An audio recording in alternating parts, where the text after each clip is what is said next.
By default, we can filter objects by name using the search bar. Before performing property searches, it's recommended to switch the header format to advanced.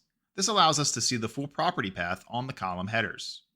Using p or prop followed by a colon, property path operator, and a value will perform a search for that property. For enums, it is recommended to enable use string enums.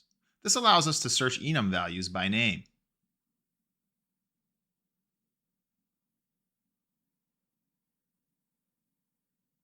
We can search enums by index as well.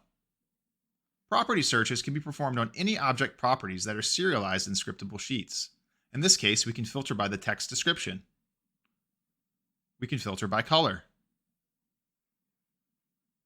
We can filter by integers, such as health restored, and use other operators including greater than or equal, less than or equal, less than, equal, or not equal.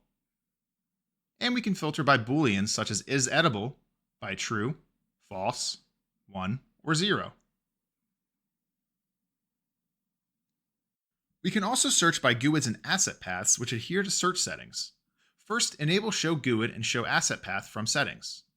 Use G or GUID followed by a colon in the GUID value to filter by GUID.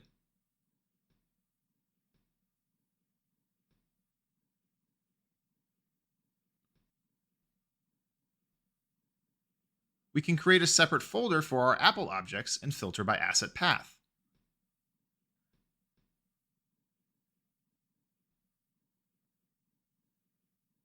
Use AP or path followed by a colon and a path to filter by asset path.